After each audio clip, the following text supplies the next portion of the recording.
I'm Dixie Jarko, and this is Tom Cannon, and today we're excited. We have Lisa Lickel with us today. Welcome.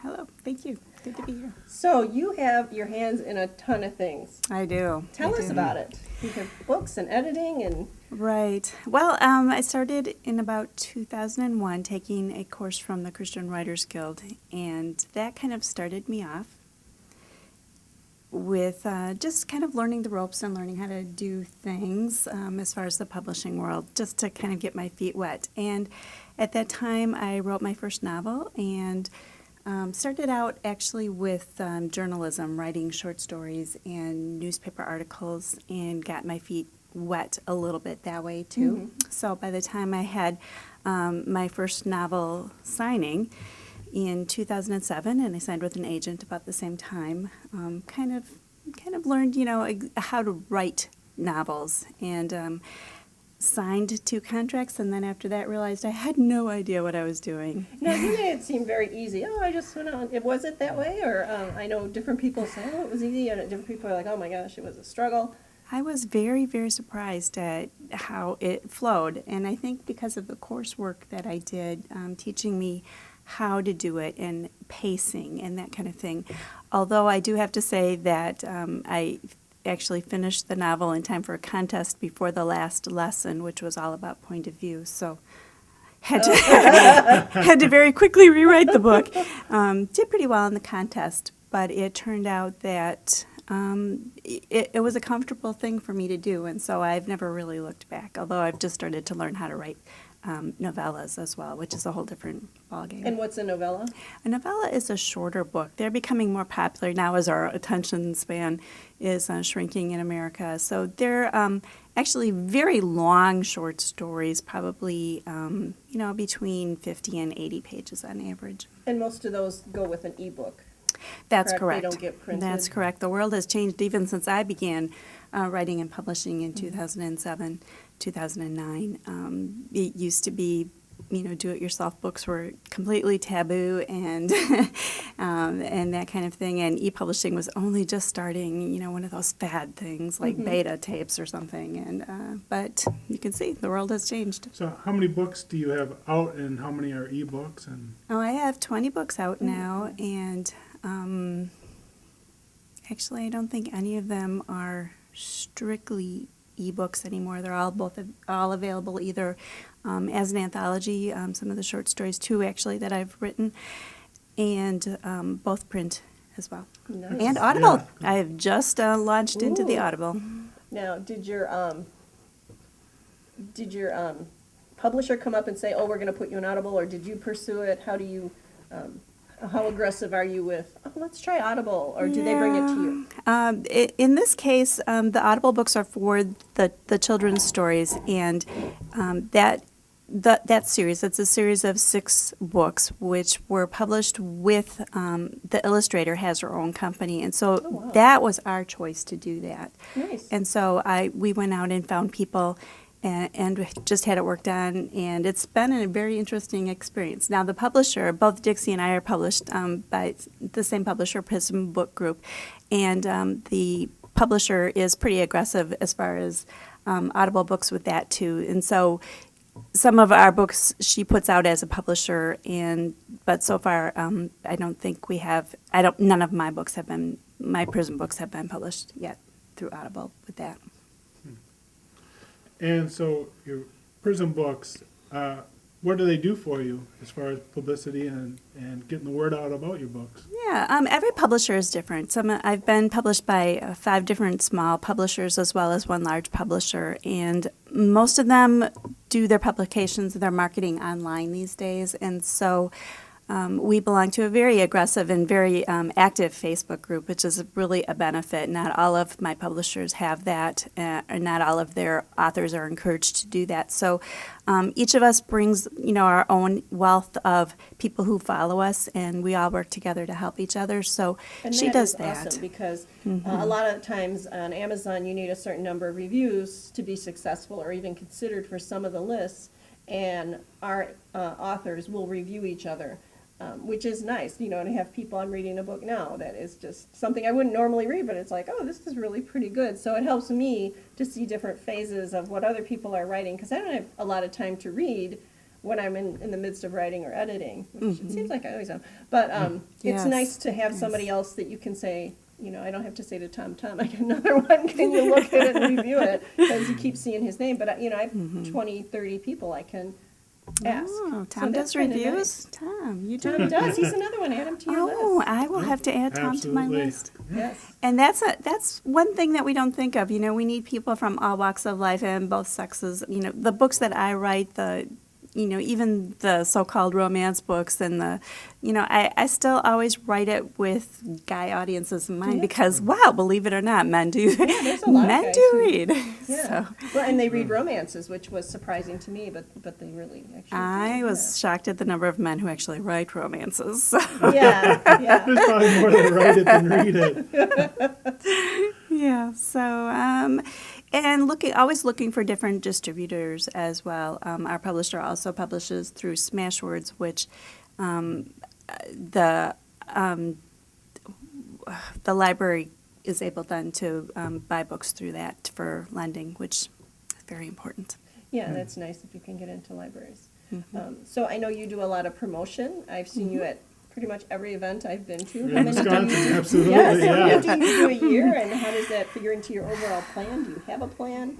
Well, since I had taken those couple of years off to kind of think about how things, and the market is in flux. It's in constant flux. And if once you start in one project and you think you have it all figured out, the whole thing shifts and changes again. So my plan is to try and put my face somewhere, at least once a month, and then to do 2 or 3 online promotions, almost every month. If you look at my website, you can see where I go. I try to put all those links on my site as well. And And what is your site? Why don't you give it to them? okay, it's Yours? very easy. It's www.lisalickel.com. Okay. And you have some blogs as well. Do you have a main blog and then several other blogs that you write for? Right, and I used to do that quite a bit more than I do. I'm starting to slow down just a little bit. The main blog that's attached to my website, you see it on the side menu, and I just call it my blog because the name of it's longer than it really should be. It's called Living Our Faith Out Loud.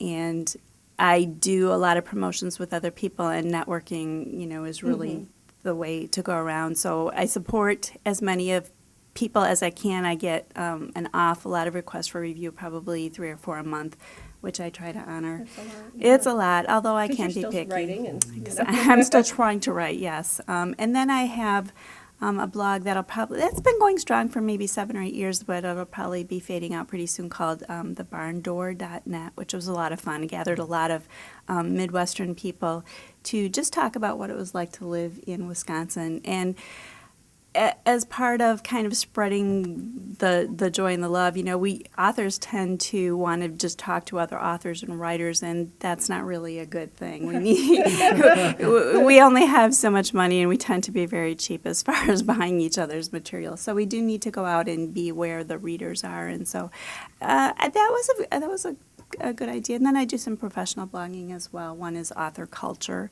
That's what's the difference pretty between popular. a regular blog and a professional blog? Well, a regular blog, you want to just, pretty much talk about anything. My focus on my personal blog is books and reviews, and that the professional blog talks about different aspects of writing, and it's specifically for people who work at writing and make money at it. So. Now, you offer professional editing services, I believe? Yes, walked into that with a great deal of fear and trembling, I will tell you. That Because you're kind of responsible when you say, You are, yes, very responsible, although you'll see on there, you are responsible for your final product, which is something I learned too as a professional author. I mean, what comes out is on me, basically, both good and bad experiences. So I do offer several different levels of editing, from deep content editing,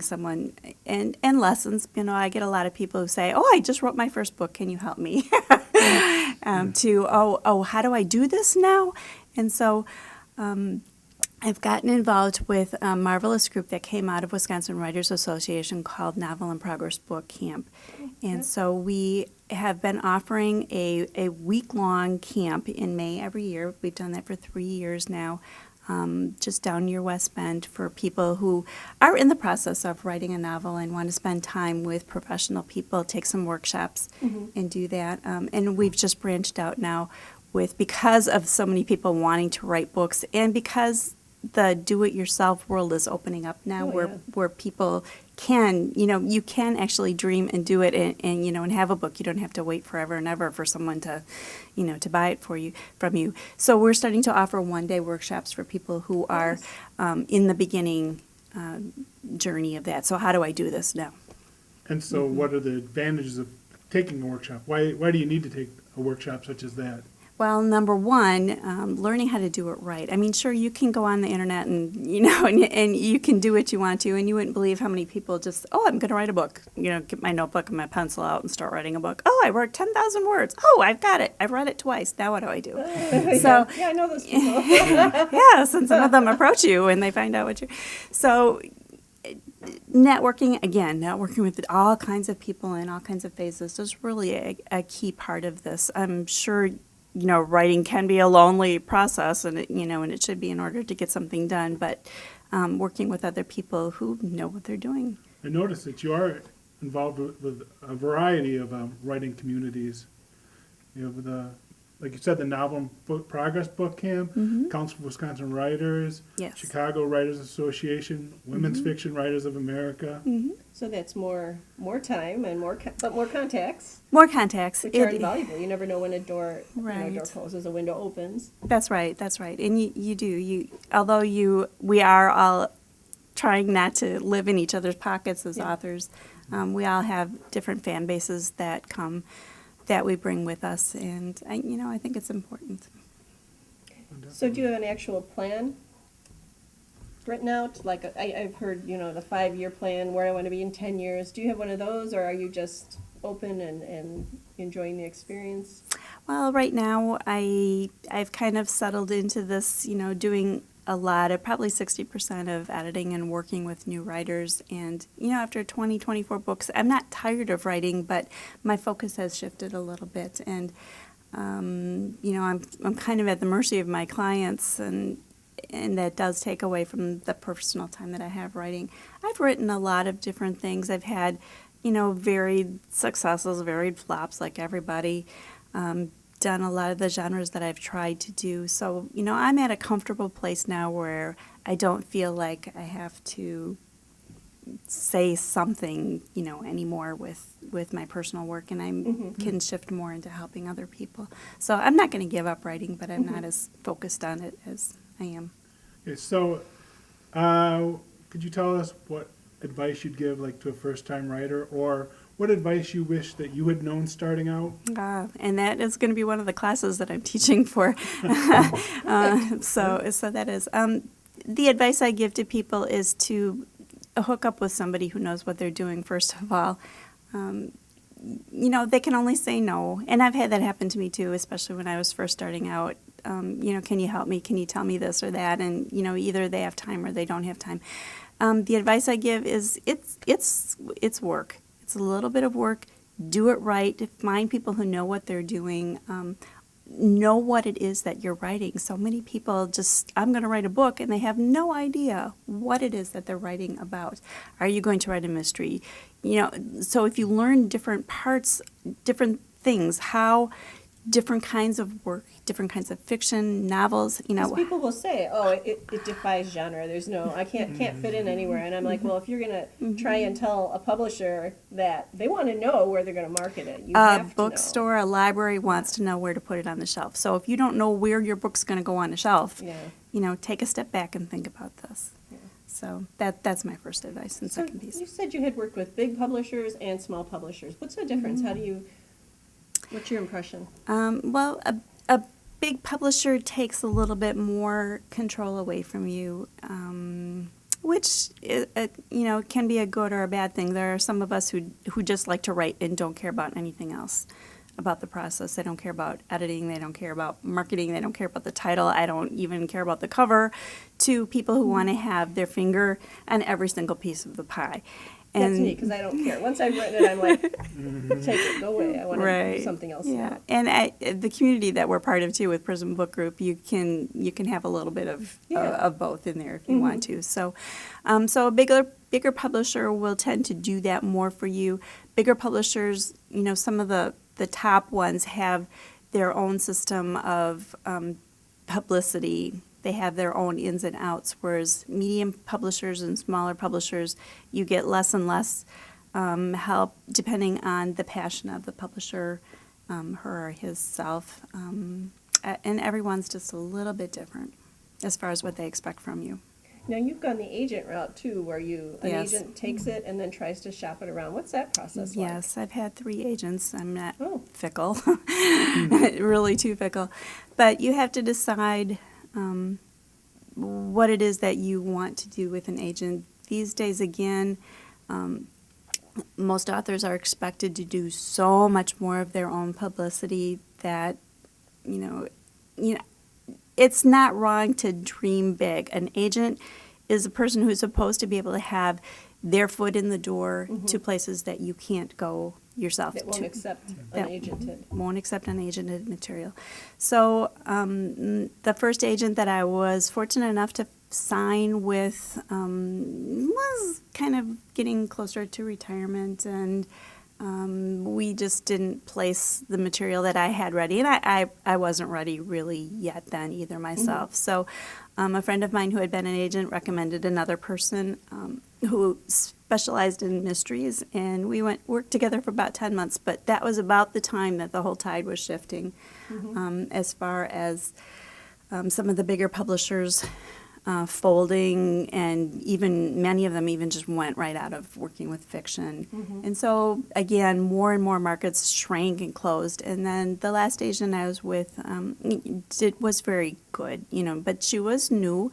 And so, although new agents are hungry, they also probably have less ins. And what people don't really understand is that even the big houses only have so many books that they are going to publish during a month. And so if you have 5,000 agents and all vying for 12 spots, you do the math. Yeah. So it's And it's not always the best book that gets published either. It's yeah, the best yeah. connection that they have sometimes. That is very, very true. Yes. So, yeah. So I've been flying solo now for 6 months, and again, my focus has shifted as well. So I work with more independent publishers who reject me still and reject my work still. It's not like just because they're independent they'll take anything. It's That's the not old, it It's at not all. right for us.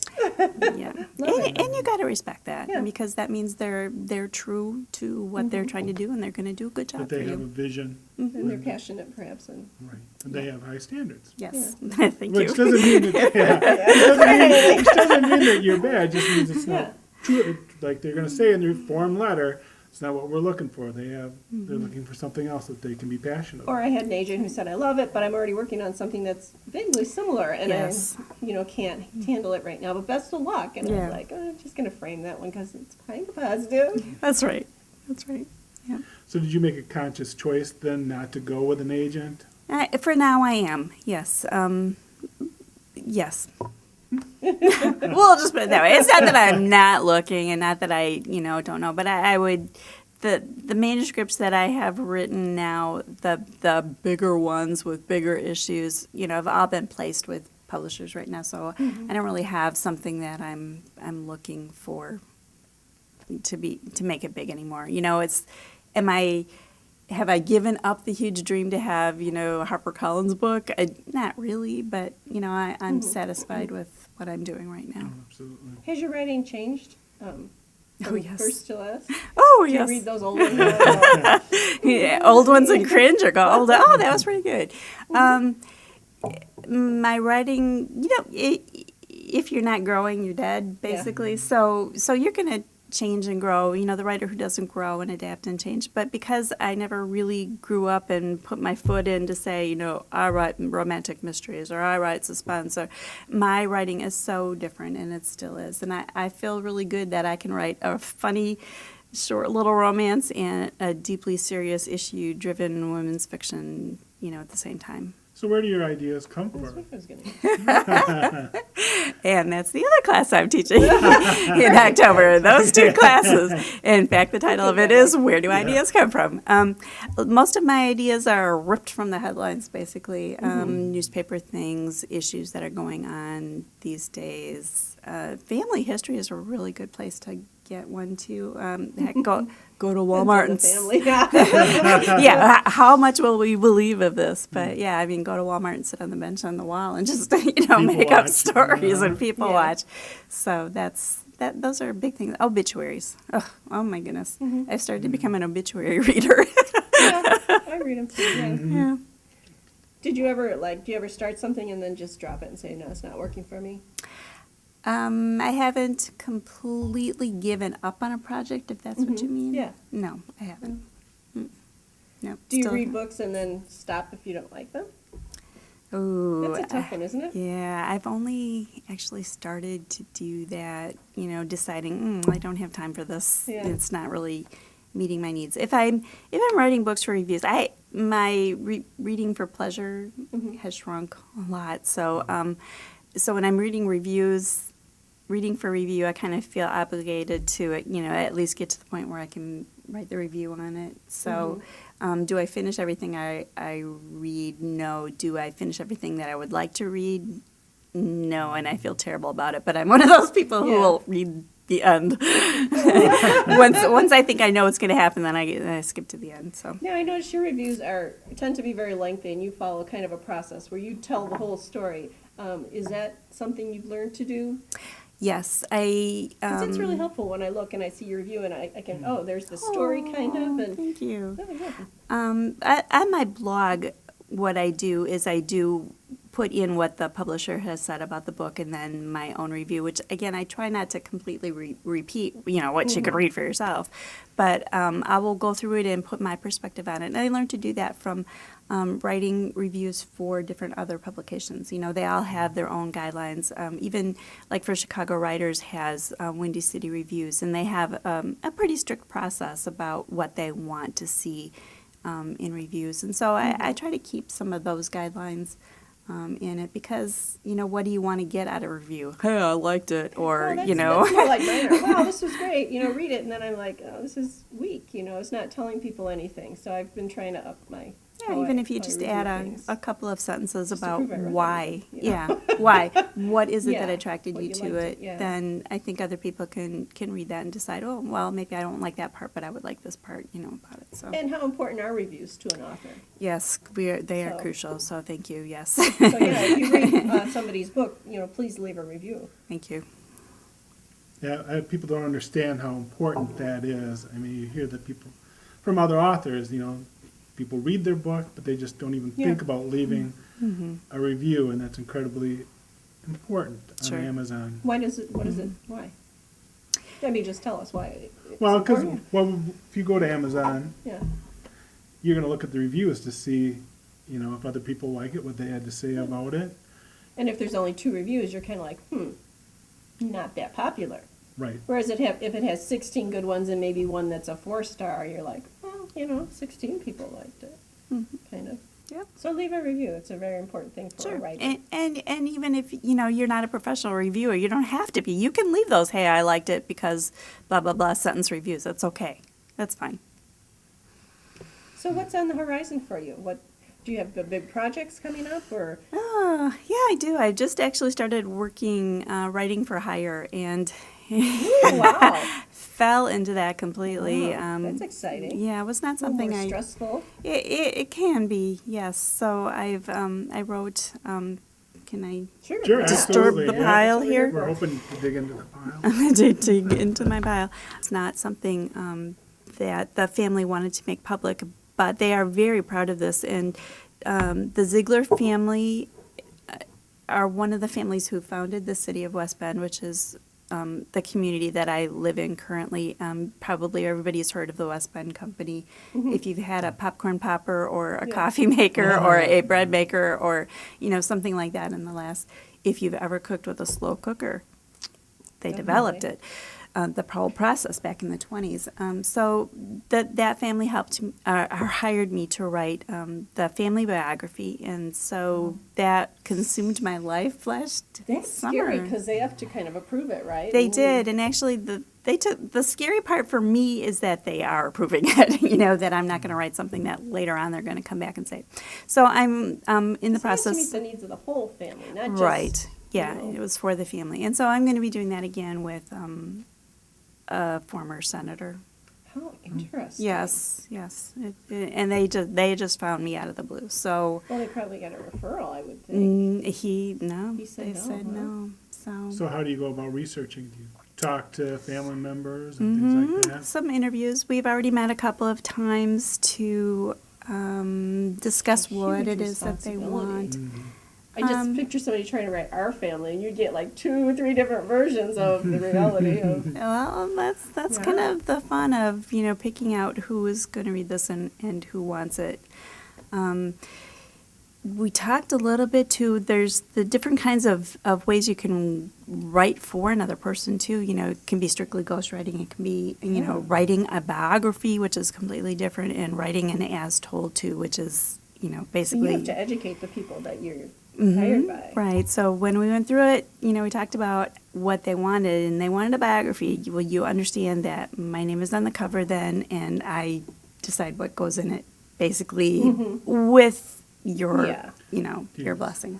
Kind of try to create a narrative or a story. I mean, Yes. because That's a hard start. if you're writing a memoir or a biography, you have to kind of create a story and shape it a little bit. You're right, and that's where the fiction lyricism, the language comes into. You don't want to make it a dry bullet point. I mean, you could do that. It's not a paper that you're writing for high school. It's Well, it's fascinating because it's so a many little bit people of a are into story. writing memoir and their history. That's right. And as a historian, I say yes, do it because the otherwise one it's thing gone, you take yeah. with you when you go is your story. So tell it, make it a good one, share it. And how do you, not to get, how do you like bill something like that? Do you go by time or do you go by this is the project, this is what it's going to cost, no matter how long it takes me?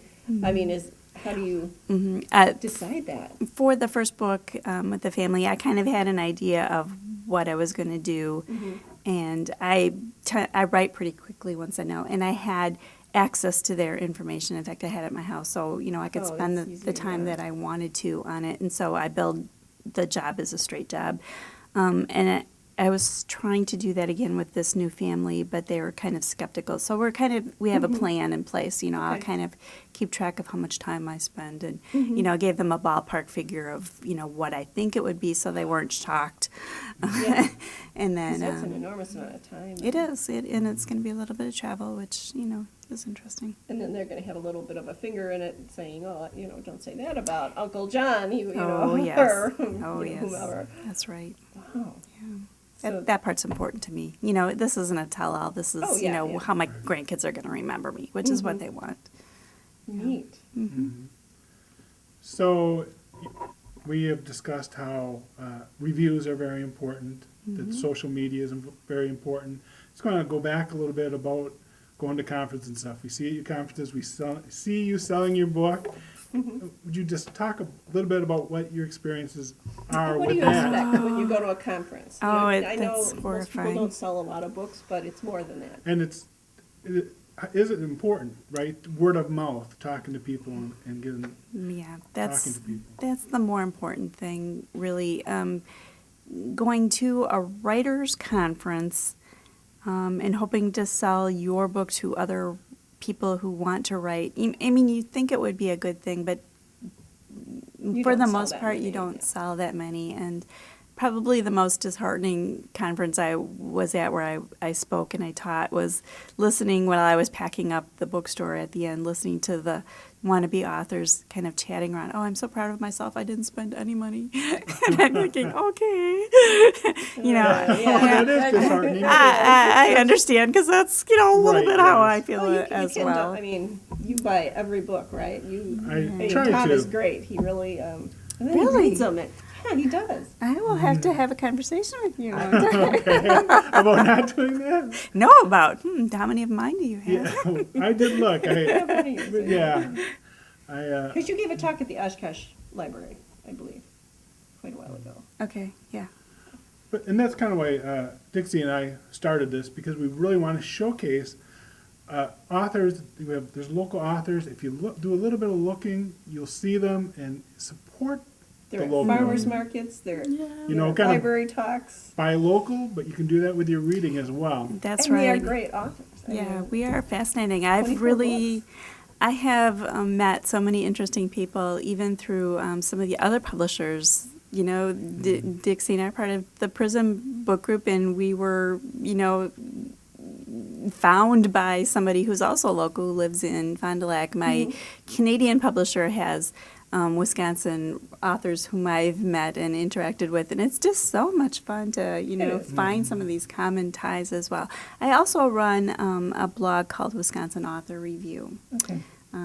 which kind of, it has a huge long list of Wisconsin authors, both living and passed away, and I get a number of requests every year. Can you put me on? Or here's my book. What can you do for me? Do you do blog tours? And Yes. they always suggest, do a blog tour. And I spoke to a lady yesterday who was recommended by our by Susan Baggins, and she said yes, and here are my requirements, and you need to do it this way, and here's an example. And I was like, oh my gosh, she's so organized. I love that. It makes my heart sing when somebody's very organized. But then I was like, oh, I can't just do it. I have to really work on this as I would a piece. So even the blog tours, they're a little bit of work. They are, and everybody asks for different questions. And Yes. so when I interview people, I try to, keep it to 4 or 5 standard questions just because I know how much work it is. But I have found last year was the first year that I didn't actually have a published book since I started. Oh, wow. So, and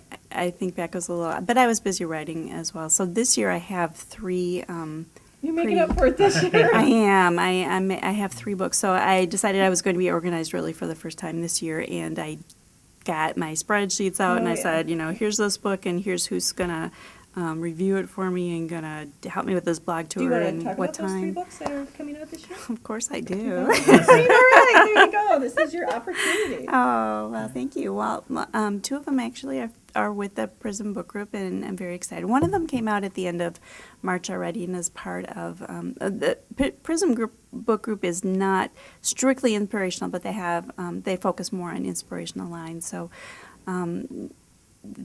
the publisher had a series idea to base a series of novels on 1 Corinthians 13, which is the love is thing. Everybody who's been married has, reads, love is patient and kind, blah, blah, blah. Can't beat it. So, yes, fantastic. So there were 15 books in this series, and mine was number 5, Love is. You have it here, don't you? I did, but I think we put it aside. Oh, okay. So, and that was one of That the came out in novellas. Yes, that was one of the novellas I was talking about. So, again, when we said, these books are too short, we're not going to make a book out of them, she bundled 3 of them at a time. So, very pleased to be included with a great group of 2 other people. So that was one that came out. The next one's coming out in September 1st, and it's, here's my cold feet scary story. I'm actually going to be doing self-publishing for the first time on my own. Awesome. So this is a book that kind of close to my heart. I wrote it 7 years ago, and it's been through 3 agents, and it's been through 2 contracts, and But you believe in it strongly enough. I believe in it strongly enough. People who read it love it or hate it. It's called Innocence Pray, Pray. And here when we talk about titles, again, people ask me, well, what's a good title? And one of the marketing groups that I belong to, people are asking all the time, is this a good title? What's a good title? Titles are not copyrighted, but you also don't want to make something that has connotations that are, very vastly different than what your theme is, or, like my book called The Last Detail that came out in January 2014. If you Google it on Amazon, first thing that you see is The Hairy Chest of Jack Nicholson from his book, his movie called The Last Detail. Yeah. Oh, So- okay. Yeah. Didn't really expect that when we first thought of that, but Always Google your titles. always See Google what your else is titles. out Yes, there. that's what I say. In Amazon, check it out, first. It doesn't matter. Are there going to be 25 titles with the same thing?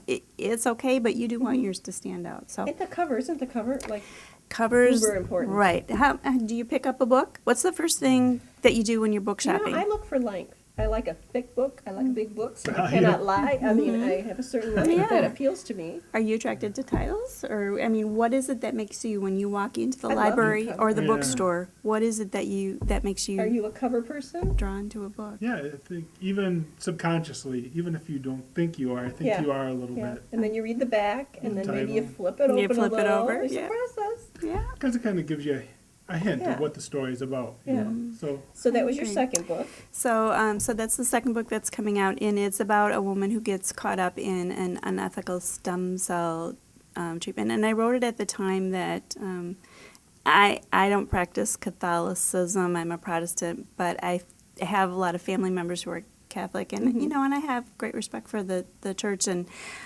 so I wanted to write a story that didn't showcase them in a bad light. Sure. The main interesting, yeah. main person is an Alexian brother. So if anybody's heard of the Alexians from yeah. Milwaukee, they were very gracious, in allowing me to use their name. So that's the story of the second one. The third one is the prison book, and it is about a former literary professor at a Northwoods rural college who is falsely accused of sexual harassment. So he beats the rap, but he still decides, his career is basically ruined. So he hides out in the Northwoods. He's biracial, which probably shouldn't matter, but, these days it will. And I wrote this a couple of years ago, not now. So he's hiding out in the Great Northwoods, writing the biography of his grandparents who were involved in the civil rights activity, March Without a Copy in Milwaukee in the 60s. They saw a cold case murder happen, and but that's not the focus of it. He's out walking in the woods with his dogs, and his dogs hunt up the frozen body of a woman who is running from sex traffickers, and everything goes downhill from there. So, and that's a great point to make, as Christian fiction isn't just soft and sweet. They handle a lot of issues Right. that are Right. up to date and current. Yeah, and it's kind of a fine line too to write something like The Love Is books. Had a very definitive Christian theme, and so I was really happy to write about this movie set taking place. This movie being filmed in Wisconsin, which does it happens quite a bit, and so the premise is the movie people are all there, and they fire the jerk who's the main character because he's drunk and high, and they spotlight this young farmer. Here, you take his place. And so he's the faithful person, and but he realizes he's not the only one, in Hollywood. So he manages to find other people on set versus, this understory. And it's pretty brutal. It's pretty graphic. But what makes it different in the inspirational market is that I don't have any swearing in there. Or I hint at it, because of course real people do that. But I don't need to say those words for you can write without it. yeah, I mean, how big is your vocabulary? So, yeah, that's what I say. Well, that's great. You have a lot of things going on. We'd like to thank Lisa Lickel for being with us today on Author Showcase. For myself, Dixie Jarko, and Tom Cannon. And where again can we find your books? Oh, thank you for having me. My books are available at most bricks and mortar store, also online, Amazon, Barnes & Noble, Smashwords, and through me. I'd like to say on your website that your novels are mystery and romance with a twist of grace. Is that your Yes. It's your Ooh, log great line. That's my tagline, line. yeah. That's my tagline. And yeah. the website again is? LisaLickel.com. Thanks for coming today and talking to us. Thank you very much. Thank you. Thank you for watching. If you'd like to be on Author Showcase, please contact us on our Facebook page or at OshkoshAuthorShowcase@gmail.com. Otherwise, continue the conversation with Dixie and Tom via social media. Look for Dixie by searching for Daisy Jericho, and please check out her books, The Love Thief and Sparks Fly, on Amazon. You can find Tom Cannon on many types of social media, and please check out his book, on Amazon. It's all of apathy. Our goal is to introduce local authors around Oshkosh and hear their stories. We want to thank the Oshkosh Public Library and the Friends of Oshkosh Public Library for supporting the creation of this show. If you are a writer and are looking for a community, we suggest the Oshkosh Area Writers Club and the Lakefly Writers Conference held each May.